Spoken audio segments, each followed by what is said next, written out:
Apple does not erase ideas casually. When this company commits to a design direction, it doubles down for years, shaping perception until users believe they are seeing the final evolution of that concept.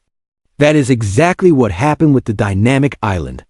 For nearly 3 years, Apple presented as the future of smartphone interaction, a clever blend of hardware and software. A new way to multitask, a bold visual identity that separated the iPhone from everything else on the market. But with the iPhone 18 Pro Max, Apple looks ready to quietly step out of that entire era. This is not a small shift. It is not a cosmetic change. It is a philosophical reversal. The dynamic island was never meant to be permanent. It was a bridge, a transitional solution wrapped in charm and utility. And with the iPhone 18 Pro Max, that bridge is finally collapsing. Apple is preparing to deliver something it first promised more than a decade ago. A phone that feels like nothing but a single, uninterrupted sheet of glass. No notch. No pill. No floating island. Just pure display. According to multiple supply chain reports and display manufacturing leaks, Apple has achieved a breakthrough that has eluded the industry for years. Under-display Face ID is no longer theoretical. The complex array of sensors that power Face ID, the dot projector, infrared camera, and flood illuminator are being moved entirely beneath the display. They vanish into the pixel matrix, invisible until the exact moment authentication is needed. When the screen is on, you see content and only content. When it is off, the device looks like a seamless slab of black glass. This marks the true end of the design language that began with the iPhone X, a language defined by clever compromises and software, smoke and mirrors to mask hardware limits. Apple has never been shy about turning constraints into features. The notch was necessary. The dynamic island was delightful, but still a workaround.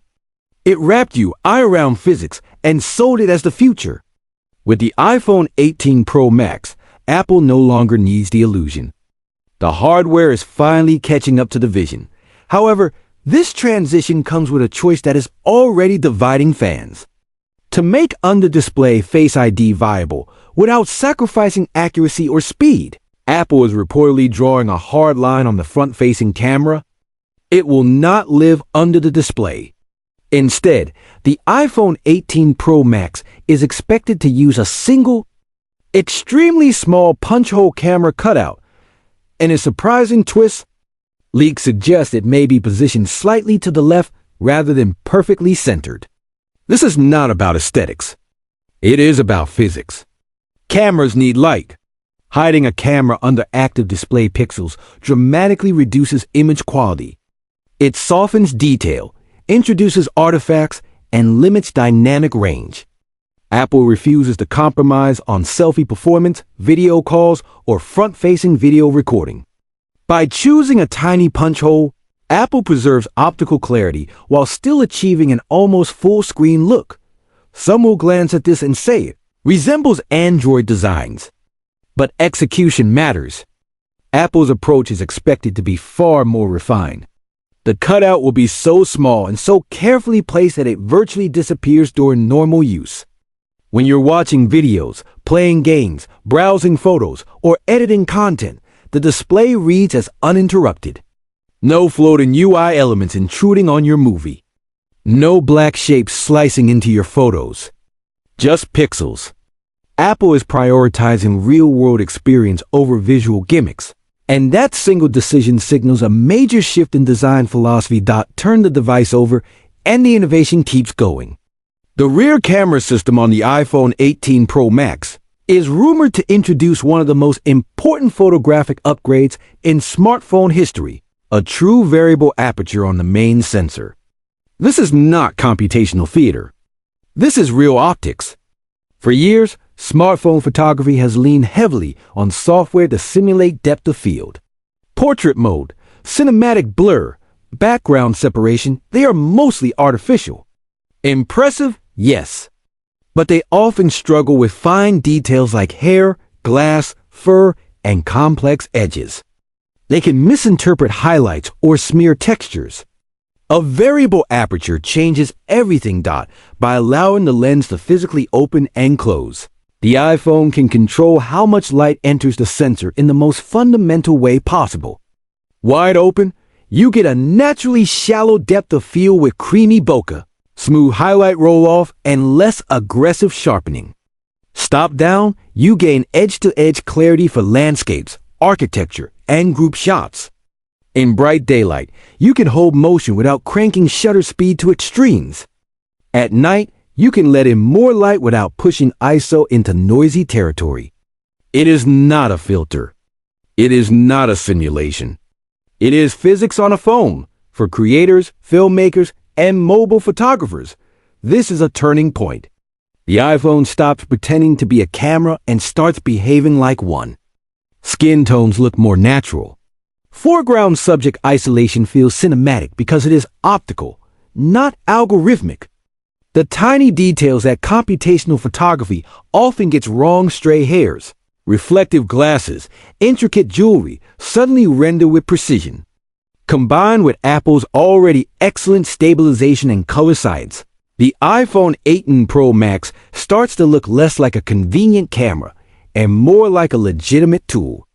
The line between shot on a phone and shot on a camera blurs, not through tricks, but through glass and light. All of this sits on top of Apple's next major leap in silicon, the A20 Pro chip. Built on a cutting-edge 2-nanometer process, this processor is about more than raw speed. Yes, you can expect performance gains, but the headline is efficiency, memory bandwidth, and thermal control. Apple is designing this chip for workloads that most people have not even seen yet: heavy real-time spatial processing, advanced on-device generative AI, and computer vision tasks that demand massive parallel computation. This is the foundation for the next era of Apple intelligence. Expect the A20 Pro to run large AI models locally, reducing reliance on the cloud and dramatically improving privacy, responsiveness, and battery life. Tasks that would overwhelm current devices will run silently in the background on the iPhone 18 Pro Max. Your phone becomes not just faster, but fundamentally more capable. Think smarter scene understanding in the camera, real-time transcription and translation that never leaves your device, context-aware actions that thread across apps, and a UI that adapts in the moment rather than waiting for a server. The iPhone shifts from a static slab of glass to an intelligent companion that perceives, predicts, and personalizes. If the display is the face of this future, and the camera is its eye, the A20 Pro is the brain that makes it all feel effortless. And when this device launches, expected in September 2026, it will likely trigger what analysts often call the instant dated effect. It is the same shockwave that hit when the iPhone X arrived. Overnight, older devices felt obsolete, not because they stopped working, but because the future had finally shown up. The same moment is coming again. Once you experience an iPhone with no visual interruptions and a camera that behaves like professional equipment, going back to the dynamic island will feel impossible. The island won't be remembered as the future. It will be remembered as a clever temporary solution to a problem Apple hadn't solved yet.